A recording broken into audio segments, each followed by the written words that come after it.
We're live? We are live. Hello! How's it going?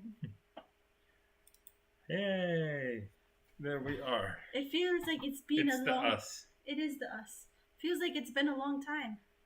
Yeah, wait, did we? No, we didn't do one last week, did we? Nope. No. And then the week before that, It was your birthday. It was my birthday, and no, last week was my birthday. Last week was your birthday. Week before that, I was sick. Okay. I think. No, wait, it was 2 weeks before that. I was sick. What is time? Time is too confusing. Ooh. So anyway, we have access to Disney Plus thanks to Nanny. Thanks, Yay. Nanny. Wait. She always says, I always miss your streams. And I say, well, except for the fact that we've been off a little bit. It's always at the same time. I'm just going to write her specifically and say, Yes. Oh, we're okay, Dan is live. here. Hello, Dan. Live now. If you want to hang out. Hi, Dan. So Thank you. Yes, my birthday was a week ago, but thank you anyway. yes, I'm very happy he was born. She gave me this shirt. I gave you a bunch of clothes. Yes. Yeah, thrift store shopping. Yes. Because the thrift stores here have good stuff. But anyway, I regret to inform you, Dan, we're not talking about the Anthony Hopkins Atlantis. We're talking about the 2001 underrated Disney Atlantis. So I hope you'll still stick around, even though. Indeed. Yes, because I mean, let me know if I should watch the Anthony Hopkins Atlantis. Yeah, I'm not familiar with it at all. I don't know anything about it, but I'm open to new movie experiences. Yes. But since we now have access to the entire Disney catalog, our to watch list is already pretty full. It is. Yeah. Yes. I wonder if any of our other friends will come. Did you? I posted in the WhatsApp group and on Discord. Okay, good. Dan says it was very good. Mm. I don't recognize your name. Should I recognize it? Have we been in contact before? Let me know if I'm a bad memory person. We know we are both bad memory people. Well, yes, we do know that. But how bad is my memory is the question. So It's like we talked yesterday. I don't think that's it. But Atlantis. The movie is not very subtle in introducing the villain. No, I mean it is like it's like it's like Oh, cool! I'm so glad you watched that. He said, no, we haven't met. I watched your stream with Mark Charles. That's so great that you not only watched it, decided to come and hang out now. That's really, really neat. Yeah. I appreciate that. I love having deep and meaningful conversations with people and just putting more good stuff out into the world. Yeah. More truth, even when it's difficult. Mm-hmm. So, right. Yeah. So spoilers all around. Spoilers, yes, because spoilers for a 21-year-old movie. 2001 was 21 years ago.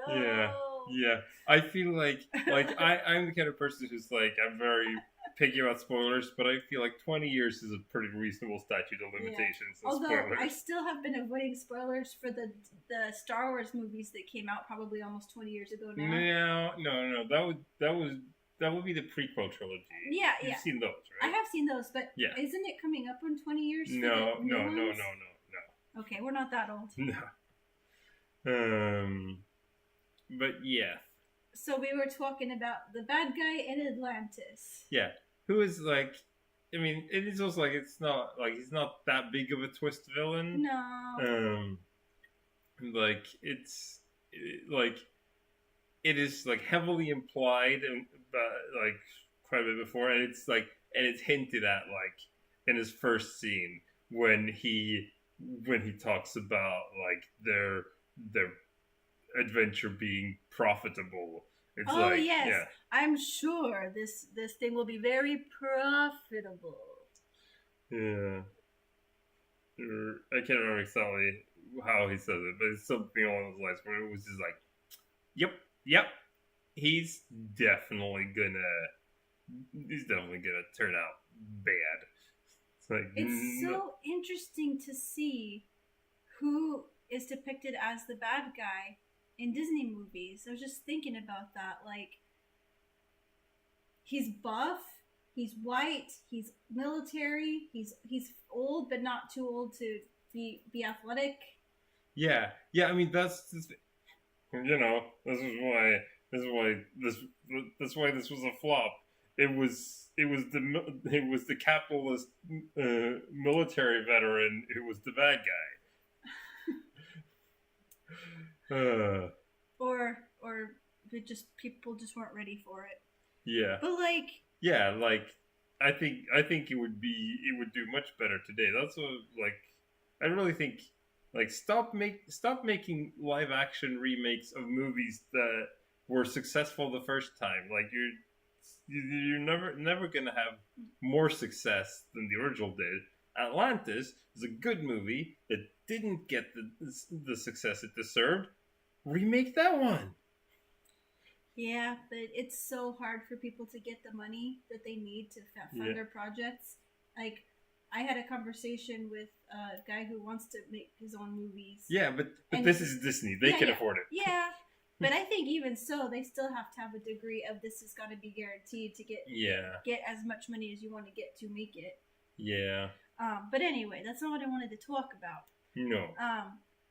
I wanted my brain floated over to Bug's Life. Do you remember that one? Yes. Right. Because that's It's kind of a similar feeling of the bad guy, of the grasshoppers. yeah. You serve us. Yes. Authoritarian capitalism bad. Yeah. And they wonder why us millennials are like, wait, capitalism's bad. How did they come to this conclusion? Yeah. Why are all these people like socialists? Like, Well, because the system clearly doesn't work, and the people that realized that were the artists who influenced us. Oh, Gia's here. Yeah. Hello, Gia. It's okay. Morton will forgive you for not typing the Swedish A. Yes. Although, for future reference, if you don't have the O, the official international spelling is double A. I don't like it. It Well, looks weird, Martin. It's not your name. I know, It's my name. But I'm kind of connected to your name. Yeah, but I'm like, but it's still like, that is the correct way of doing it, and that's how I want it done. It's like it's not up to you to decide how my name should look.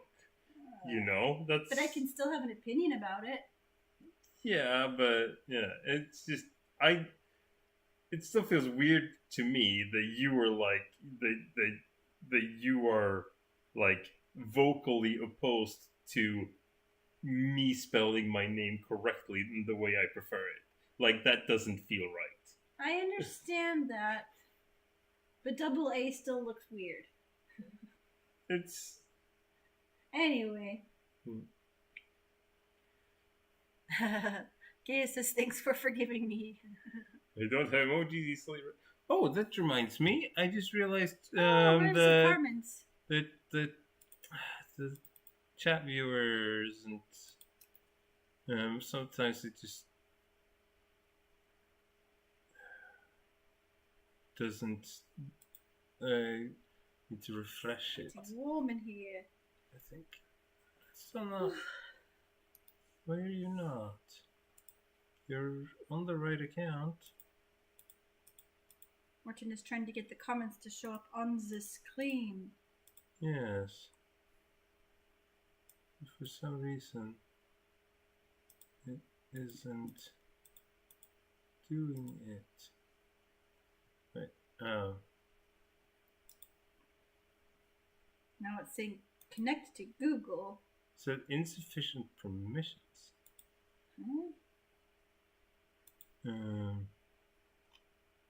Technical stuff is fun. What? Okay, well, it's weird, but now it's working. Oh, now it's working. Cool. Cool. Good evening. Gay knows a German Morton. He was Or born Martin, but apparently with the double A. He was born on the 16th of March this very year. Ooh, it's a little one. Aww. Yeah, Martin. Martin. No. Andreas is here. Hey, Hello, Andreas. Woohoo! It's a Yay. party now. What? We got 3 whole people. Yeah.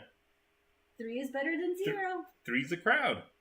There were times when we were doing this every single week on Facebook and weren't even getting 3 whole people. Yeah. Andreas is baking brioche. Noise. Oh. Is brioche the soft kind of bread? Yeah, like that's the it's really common in Switzerland. And you drink it with hot chocolate. I mean, you eat it while drinking hot chocolate. Yeah, like you can do that. Yes. It's also. Is it a good breakfast bread? It is. I mean, it's a good everything, right? It's quite sweet, so. So everything should be sweet. Yeah, but it's a good breakfast bread. It's also brioche buns is just my You said buns. Yeah, because that's my preferred hamburger bun is a brioche bun. So anyway. Where were we? We were all over the place, but we were supposed to be talking about Disney's Atlantis. But so we were talking about the bad guy. Let's talk about. We were talking about how capitalism is bad. Yeah. Because it's all about chewing people up and spitting them out. Yeah. And it's just all about keeping people feeling weak and feeling like they just have to go along with the flow. Like how the bad guy was. The people on the team weren't bad people. They were just stuck in a system of poverty. Yeah. The guy wanted to own a flower shop. Yeah, the girl who wanted to open up a new workshop with her dad, and everybody had really legitimate needs for the money. They weren't just being mercenaries and stuff to be bad. Yeah. And when they went into this job, they didn't think that they would be hurting anyone. Yeah. They were like just thieves, not murderers. Yes. And he was like wasn't he kind of trying to just push them, just think about the money? Yeah, it was like, and it's like, so like the whole thing. Yeah, again, for people who came in later, we said like we are not caring about spoilers here. All the spoilers. Like, if you haven't seen the movie, then sucks to be you. Yeah, sorry. we only recently watched it, but but we're assuming that we're the last people to watch it. Yeah, we're probably the last people. Yeah. But yeah, it's like the whole thing of like the capitalists come in, they take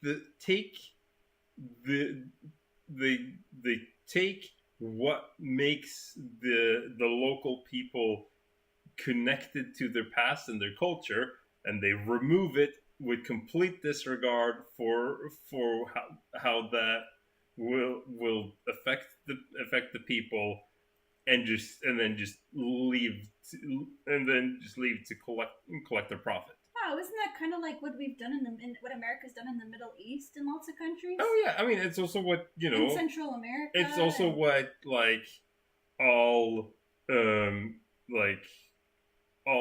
pretty much all European and American cultures have done to the indigenous peoples in all the territories. Like, it's that's what we Swedes did to the Sami as well. So, but were Swedes acting on the doctrine of discovery? Were they saying God gave us this land? It's definitely played into it. Yeah.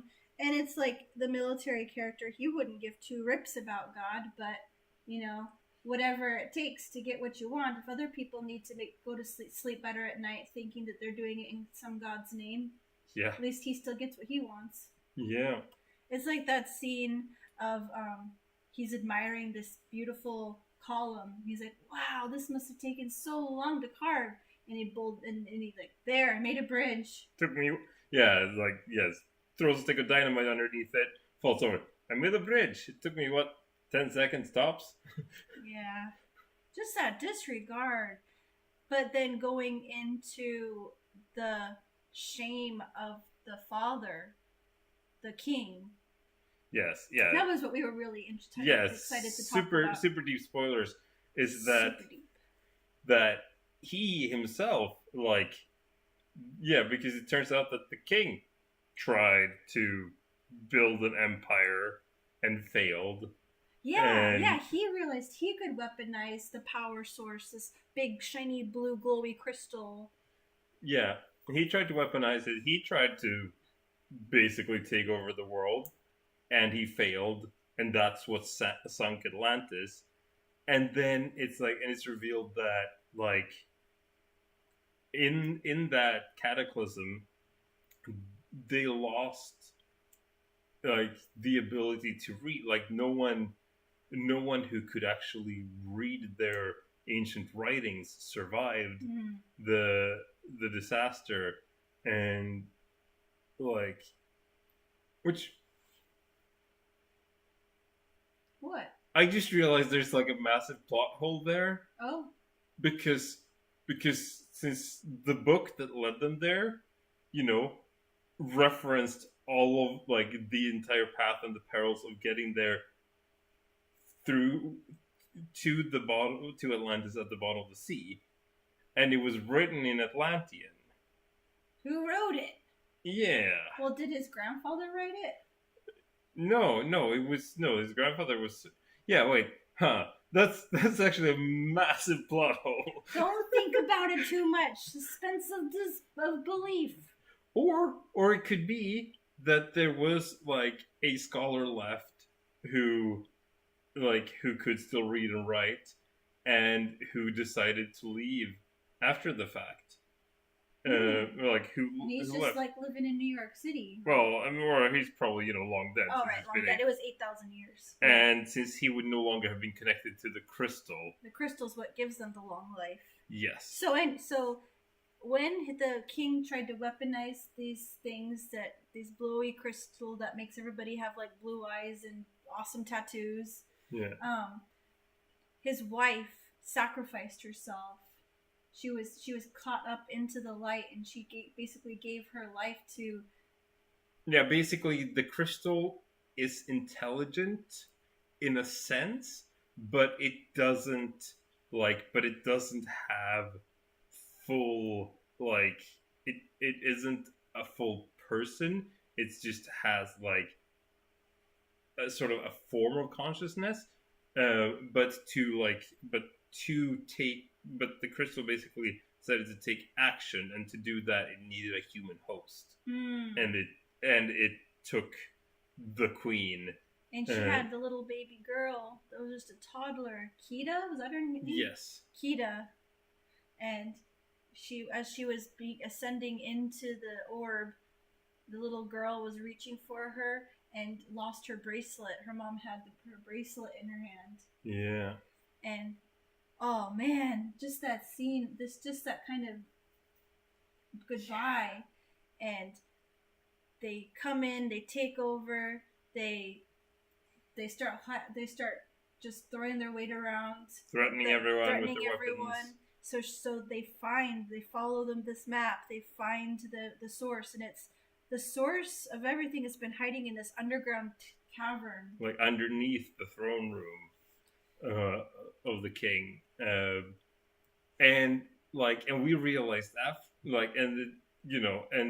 and that's the whole thing, is that because the king was so ashamed of what he had done, and because he knew how, and because he now realized the risks of abusing the crystal, he had chosen to hide it. And like I realized afterwards, it wasn't spoken outright, but but the whole thing that his wife was presumably still at that point connected to it. Like he said basically that if a person stays connected to the crystal for too long, they can be lost. And it sort of implies that she was still sort of alive and conscious when they reached the bottom of the sea, and he made the decision to hide her away and let her die, more or less. Because Kita was attached to the thing and she was all embodied in it. That's what the big blue glow is when there was a volcano, and she made a force field over everything to protect against the volcano. They're just having a conversation about bread. It's fine. That's fine. We don't mind. You connect and talk about whatever you want. We just wanted to geek out about this. Yeah. Because this is mostly just exposition right now. Yeah. But there's so much to dive into, like how a culture not connected to its trauma loses itself. Yeah. And it's like how white people are always like, just forget it happened. Just move on. You know, slavery's not my fault. I didn't own any people, and I didn't murder any Native Americans. Like, the trauma still happened. Yeah. It's still in the air, and if people that are disconnected from it lose themselves. Yeah. They lose their language, they lose their in a way, they kind of lose their life force. Yeah.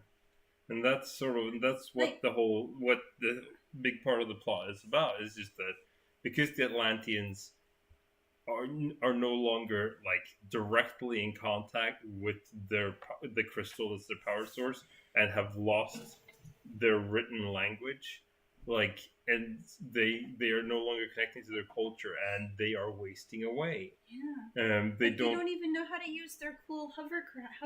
Yeah, machines. They have all of this amazing technology that they don't know how to use because they can't read the instructions.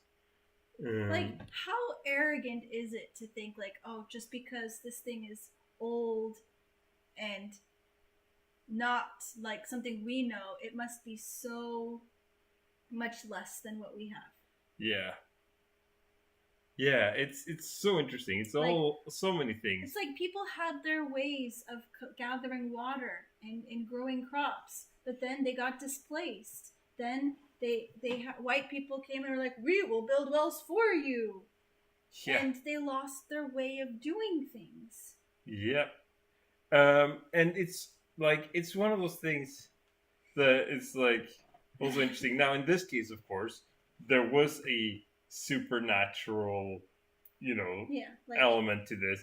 But it's like one of these things that it took so long for me to understand and see, like when someone pointed out that the whole thing, the talk of like, oh, aliens helped the Egyptians build the pyramids. Racist. Yeah, it's just like, we're like, because Europeans couldn't build anything that cool that long ago, if someone else did it, they must have had help from somewhere else, because the idea that another culture would be more advanced than the European is so offensive to so many white people, when they don't even realize themselves that they are doing it. But it is like, but we're like, we cannot, like, so many people cannot accept that other people, other cultures just have been able to do things better than we could. That just makes me think of Black Panther. Yeah. Oh, those poor backwards people. Yep.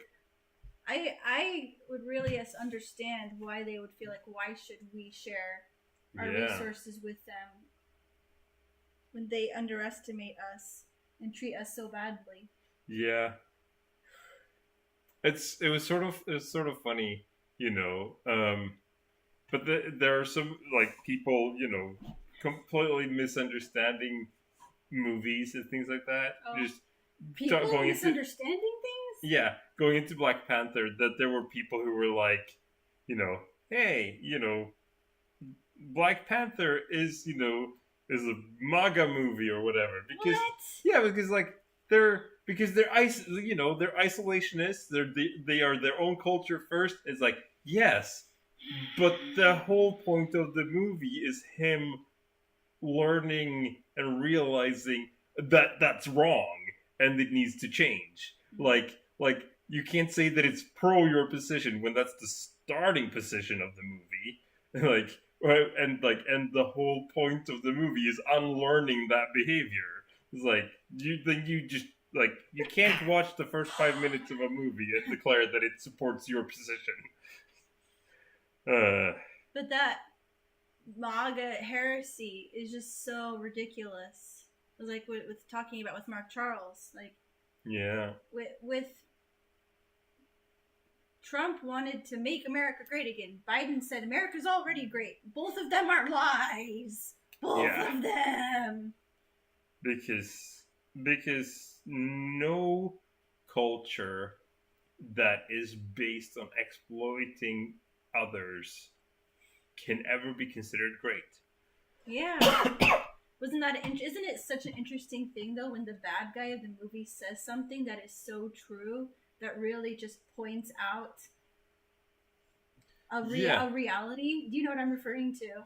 I mean, it happens. I mean, it happens. It's happened in a lot of movies. That's why they had to make both Killmonger in Black Panther and Thanos just go about their goals in really destructive, hyper-violent ways.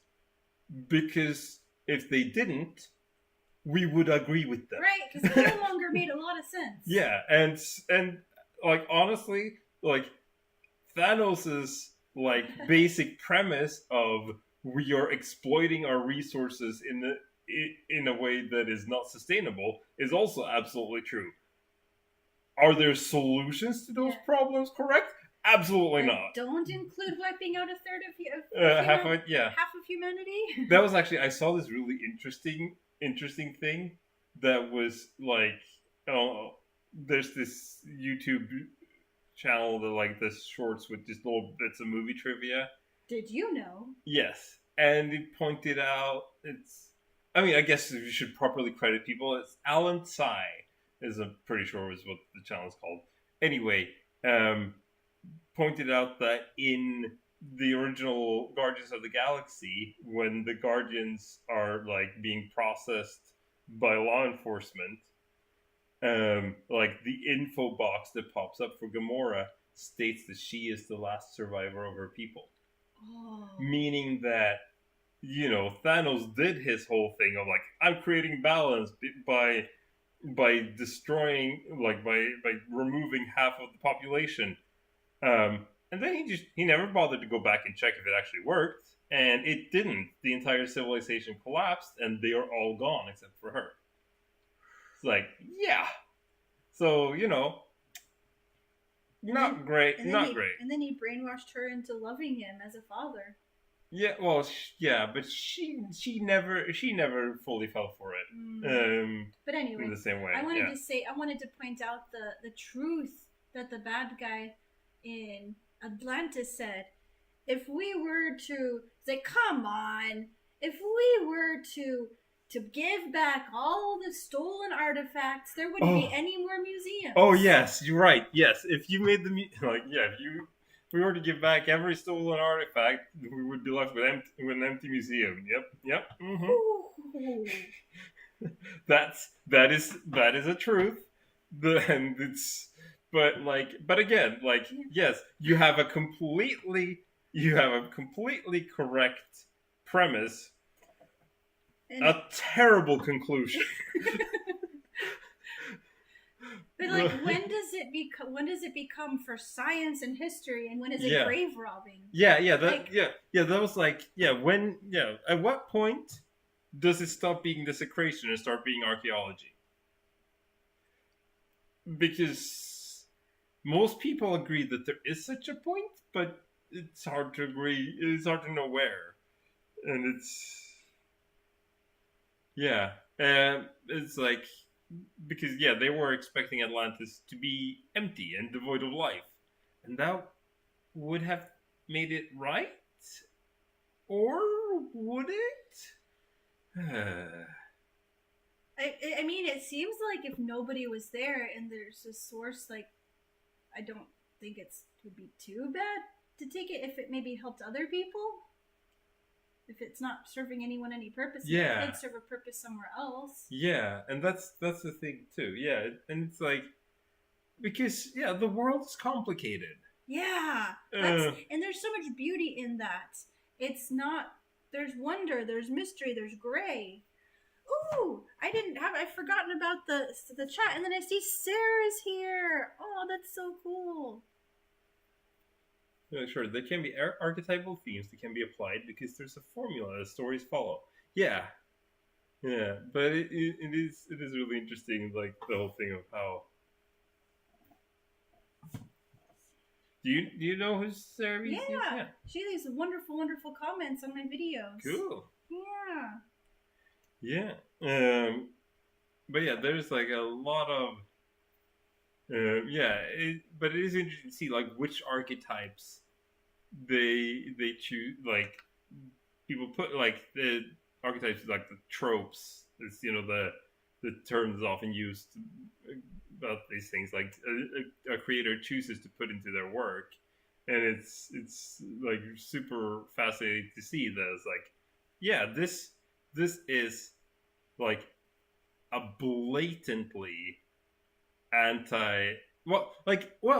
want to say it's blatantly anti-capitalist, but it's still like it still ends with most of the characters who chose to do the right thing and redeem themselves were still rewarded with money.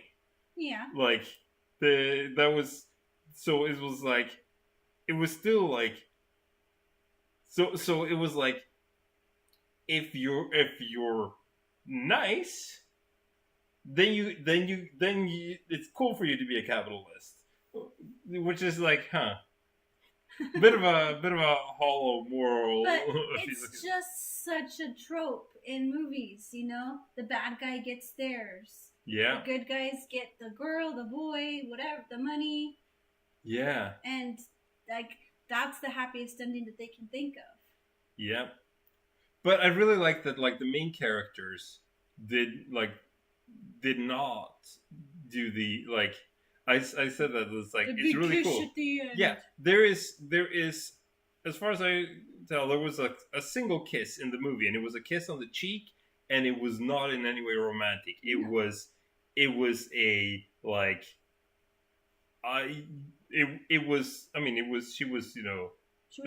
she was goodbye. Yeah, it was a young Spanish woman who's like it's a very cultural touchy-feely culture. Yeah. And she gave the friend, her new friend who she started to see as a brother, a kiss on the cheek goodbye. Yeah. And that was the only kiss in the movie. And I really appreciated that. Even though there was like a very clear romantic connection between two of the main characters, they were like, this is not what we are focusing on. So like it was like, no, we are like, they stayed just partners in purpose by the end of the movie. And it was heavily implied that there would be more than that, but they didn't need that. Yeah, that wasn't the purpose of the video. That's been really nice about the Disney movies lately. Yeah. Frozen, Encanto. Yeah. It's not about the romantic connection. It's about the inner growth. Yes. Jack Yakpin here said, just wait until they figure out the nice girl gets the litter of kittens trope. Really? I got a litter of kittens? Yeah. You forgot to keep 2 of them. Yes. Best day ever. I mean, Dang it! We still need to pay for I them. forgot to.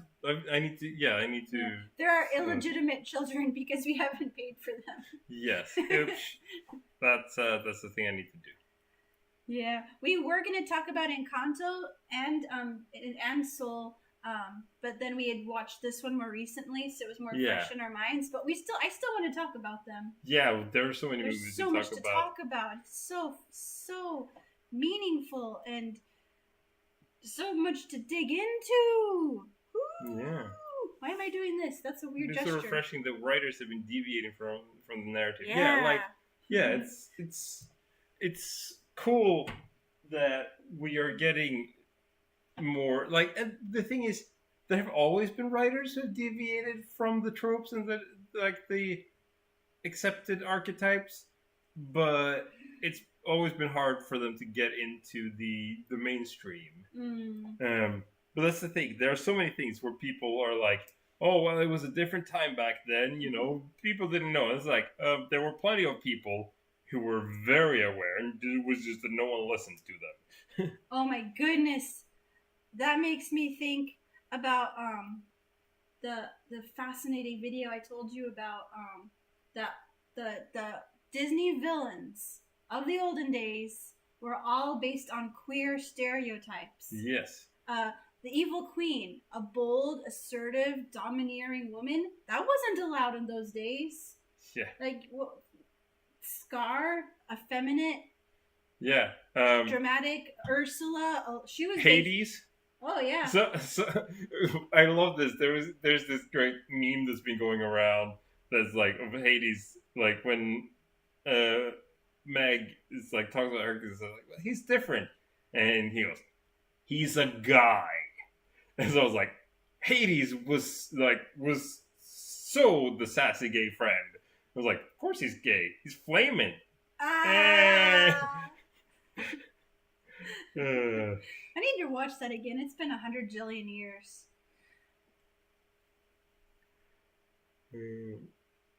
Sarah said, changes have to happen slowly so you don't break everyone's brains. Yeah. But do you know who's the gayest of all the Disney villains? Who? Gaston. Yeah. Oh, right. So gay. He is. Yeah. Like hard. Like deep closet gay. It's like someone pointed out. Like that's like you can very easily make an interpretation of Gaston as being deep closet gay, and that is the reason he pursues Belle, because he knows she doesn't want him. So her rejection isn't going to look bad on him. Yeah, and that way, so by pursuing the one woman who doesn't want him, that allows him some distance to all the women who do. It's like that is absolutely Farquaad. Yeah, of course, Farquaad is not Disney. Farquaad is even funnier. I mean, Farquaad is not a Disney character as such, although he is directly based on a person who worked at Disney. Yeah, because people hate people that were fired from Disney or whatever went to go work on Shrek. Yeah, at DreamWorks. Yeah, or it was like, or the people who like created Shrek had previously worked at Disney. They were bitter. They were very bitter. It's like, and like that's another thing that I love to talk about, of all the great art that's been created out of spite. Yeah. Art and like great inventions and things like that. It's like there's so many things that people have just been like, oh yeah, well, I'm gonna make a movie where you played Farquaad in Logan Brewster Strike, like the musical. So cool. My daddy was a miner, so he wasn't much around. That is so cool. Foraging for diamonds, a life spent underground. Okay, I'm gonna put my email in the chat, because if you would be willing to send me a picture of like yourself in costume, that would be so cool. My daddy didn't talk much. He'd barely say hello. It'd simply matter hi ho. and off to work he'd go. Daddy was grumpy. Here we are singing to a professional. That is so cool. Talk about a show that does such a great job of breaking stereotypes. Yeah. That the ending wasn't they both became human. Yeah. The ending was he loved her for who she was, and she was able to accept the part of herself that other people saw as ugly. Yes. Such a good show. Such a great movie, such a great show. The most cathartic music is Despiteful Kind. Yeah. Yeah, I mean that's like why is Taylor Swift so successful? Well, no, but I was also gonna say like, what is that? It's Billy Joel's "I Am the Entertainer." Sarah Bareilles Not Gonna Write You a Love Song. Pink, You in Your Hand. No, but I'm not.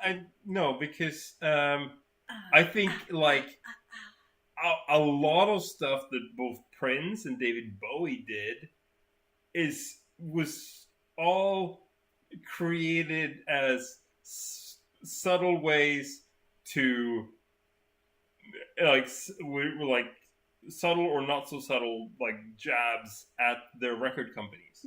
Like so much amazing music came out of people just messing with their labels. But the Disney artists, all of the people who've ever been able to be successful at art, every single one of them were told, get a real job. You can't make a living doing that.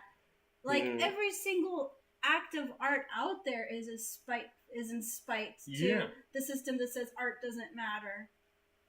Yes, I know. I wouldn't say that that's true for everyone. Come on, Morton. I like hyperbole here. Work with me. But there are plenty of people who get support, and that's it takes a real amount of what's the word? Privilege to be able to invest the time necessary to make art possible, a living in art possible. What is that? Oh yeah, there's this one guy that that I watch on YouTube called Spice 8 Rack, and he does like deep political and philosophical analysis of Magic the Gathering lore and cards, and it's like some of it is just lore stuff, but he's also done like entire video essays where he's like talking about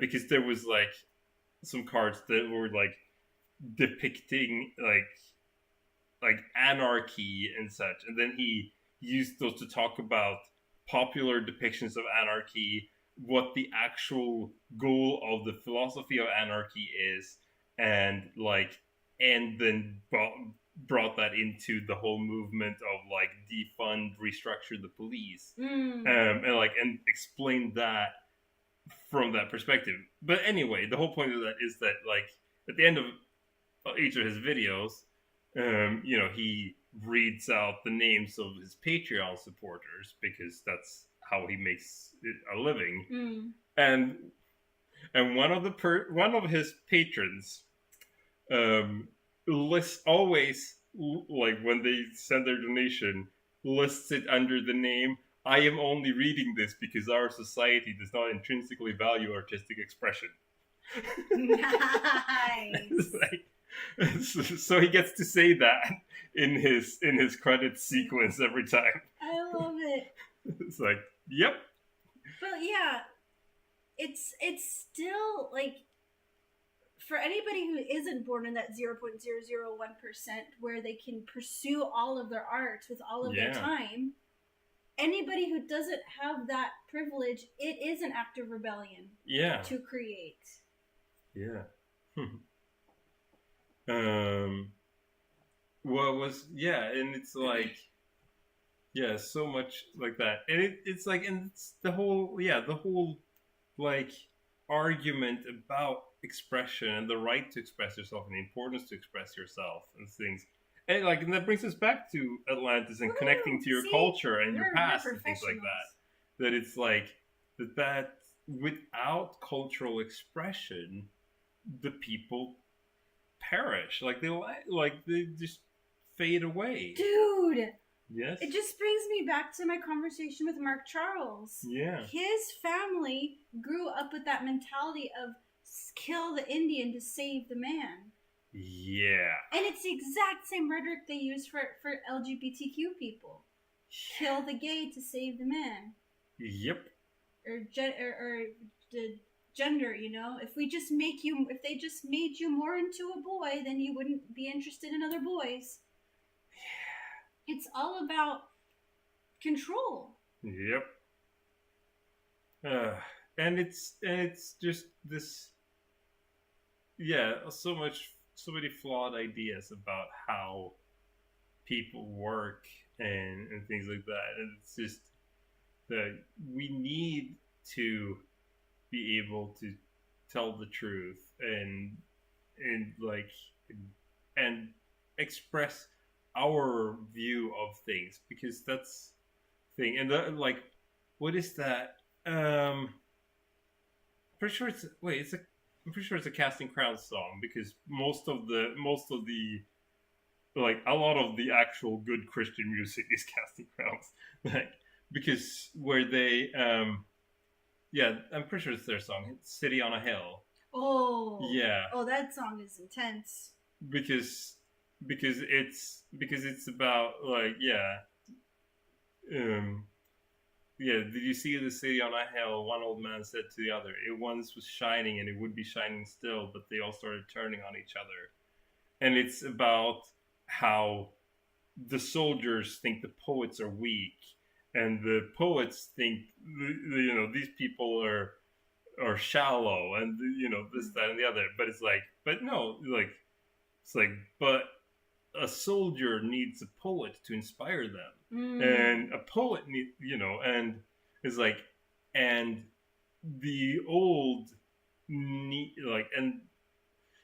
and the old need the enthusiasm of the young, and the young need the wisdom of the old. Is it also Casting Crowns? It's crowded in worship today. I think it is. They are she sneaks in, trying to fade into the back row. The weight of their judgmental glances tells her that her chances are better out on the road. It's ooh, all these people that went into church to try to find a safe place and were just judged by how they looked. And I was just thinking, if there was anything more that they could have sucked out of Atlantis, they would have brought in the missionaries to try to convince the people that what they were doing was actually a good thing. They're saving them. It's not that far of a stretch. Really? It's not a stretch at all. It's exactly what's happened through all this colonization. Yeah, it's... You're welcome. Just thinking no, God could never have appeared to them before we came. Yeah. And God only reveals himself to white people, don't you know, eh? Yeah, and it's so much so many things where we've just we're really we're not just full circle, we're spiraling, we're following the same thing again. Of people thinking that, hey, this is something that white people know about, not something that you would know about. And I didn't understand in the movie why when she connected to the source, she was completely infused, a blue monster. Mm-hmm. Well, she wasn't a monster, but she wasn't fully human. Yeah. That she just went into the cage. That she was more powerful than them at that point. Yeah. Why did she allow herself to be taken? Well, because she couldn't fight them in the city. There was no way to fight them in the city without destroying the city. Oh, so it was the same kind of sacrifice her mom made. Yeah, it was we like there was no, I mean, like they, you know, because it's like she because the whole thing about the crystal was that it was very powerful but not very precise. Um, yeah. I love that there's so much in this movie that isn't said outright. That there's so much room to pick it apart. Yeah. Yeah. So, if you've watched this movie, let us know if we've inspired you to watch it in spite of all the weird spoilers that wouldn't make any sense out of the context of having seen it. Yeah. It's like, yeah. I mean, some of the stuff were, genuine spoilers. Some of them we chose to keep vague, but mostly because it would be really boring for us to just sit here and just like say the movie. Yes. Yeah. We just talked about their pertinent parts. Yeah. What was that? What was that thing? It was like that we've experienced too. Like, wow, my child can sum up an entire 20-minute Paw Patrol episode in only 34 minutes. No longer than that. But a 15-minute episode in 45 minutes. Our kids get so excited about telling us about stuff. Yeah. So it's like, and. Yes. But also closing note. Closing note. So take us home, Martin.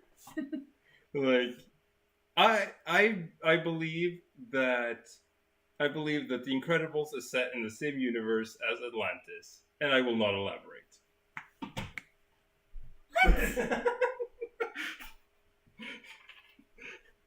What? What? Why? What's the relevance? So